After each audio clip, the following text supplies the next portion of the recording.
അപ്പം നമ്മളുടെ ഗീവ് അവേയുടെ നിങ്ങൾക്കൊരു ഓണക്കോടി വീഡിയോയുടെ വിന്നറെ സെലക്ട് ചെയ്യുന്ന ദിവസമുണ്ട്. ഞാൻ ഓൾറെഡി പറഞ്ഞിരുന്നു ഞായറാഴ്ചയാണ് നമ്മൾ വിന്നറിനെ സെലക്ട് ചെയ്യുന്നതെന്ന്. അപ്പോൾ ഞാൻ ഇന്ന് വിന്നറിനെ അനൗൺസ് ചെയ്യാൻ പോവുകയാണ്. അപ്പം ആരായിരിക്കും വിന്നർ എന്ന് ഞാനും ഭയങ്കര എക്സൈറ്റഡ് ആണ്. അപ്പം ഞാൻ ഇത്രയൊന്നും ഒരു കമൻറ്റ് ഒന്നും വരുമെന്ന് ഒട്ടും പ്രതീക്ഷയില്ല. ഒരുപാട് കമൻറ്റുകളാണ് വന്നത്. അപ്പം അതിൽ നിന്ന് എനിക്കൊരാളെ ചൂസ് ചെയ്യാന്ന് പറയുന്നത് ഭയങ്കര ബുദ്ധിമുട്ടുള്ള കാര്യമാണ്. അതുകൊണ്ട് തന്നെ നമ്മുടെ യൂട്യൂബ് കമൻറ്റ് പിക്കർ വഴിയാണ് ഞാൻ ഒരാളെ സെലക്ട് ചെയ്തത്. പിന്നെ ഞാൻ ഈ ഒരു വീഡിയോ ഇട്ട സമയത്ത് എനിക്ക് ആദ്യം വന്നൊരു കമൻറ്റ് എന്ന് പറഞ്ഞൊരു കുട്ടി എനിക്ക് ബബി എന്ന് പറഞ്ഞൊരു കുട്ടി എനിക്ക് മെസ്സേജ് ഇട്ടിരുന്നു, ഓണക്കോടി ഒന്നും ഇത്തവണ എടുക്കാൻ പറ്റിയില്ല.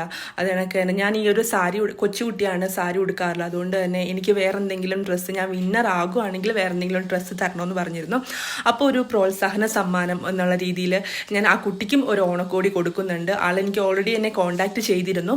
അപ്പം ആ കുട്ടിക്കും അത് കണക്ക് തന്നെ നമ്മുടെ ഈ ഒരു വിന്നറിനുമാണ് നമ്മൾ ഈ ഒരു ഓണക്കോടി കൊടുക്കുന്നത്. അപ്പം ഇതാണ് ഗൈസ് നമ്മുടെ ഗീവ് അവേയുടെ വിന്നർ. അപ്പം നമ്മൾ എന്തായാലും ഇത്തവണത്തെ ഗീവ് അവേ എന്ന് പറയുന്ന ഒരാൾക്ക് മാത്രമാണ് നമ്മളെ കൊണ്ട് പറ്റുന്ന രീതിയിലുള്ള ചെറിയ സമ്മാനമായിട്ട് തന്നിരിക്കുന്നത്. എന്താണെങ്കിലും ഒരുപാട് പേര് കമൻറ്റ് ഇട്ടു. അതുകൊണ്ട് തന്നെ ഭയങ്കര ബുദ്ധിമുട്ടായിരുന്നു ഒരാളെ സെലക്ട് ചെയ്യുക എന്നുള്ളത്. പക്ഷേ സാരമില്ല. ഇനി അടുത്ത ഗീവ് അവേ എന്ന് പറയുന്നത് എന്താണെങ്കിലും 2 or 3 ഗിഫ്റ്റൊക്കെ ഞാൻ ഉൾക്കൊള്ളിക്കാൻ ശ്രമിക്കും. അപ്പം എന്താണെങ്കിലും ഇപ്പം ഗിഫ്റ്റ് കിട്ടാത്തവർ ആരും തന്നെ വിഷമിക്കേണ്ട. നെക്സ്റ്റ് ടൈം എന്താണെങ്കിലും നിങ്ങൾ തന്നെ ആയിരിക്കും വിന്നർ.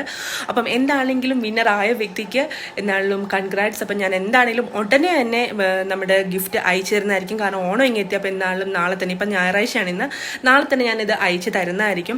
അപ്പം എന്താണെങ്കിലും എൻ്റെ ഡിസ്ക്രിപ്ഷൻ ബോക്സിൽ വന്ന് എൻ്റെ ഇൻസ്റ്റഗ്രാം ID ഉണ്ട്, അല്ലെങ്കിൽ FB അല്ലെങ്കിൽ എൻ്റെ മെയിൽ ID കൊടുത്തിട്ടുണ്ട്. അപ്പോൾ അതിൽ വന്ന് ഡീറ്റെയിൽസ് എല്ലാം അയച്ചു തരിക. അപ്പോൾ ഇന്ന് തന്നെ അയച്ചു തരിക. ഞാൻ നാളെ തന്നെ കൊറിയർ അയച്ചു തരുന്നതായിരിക്കും.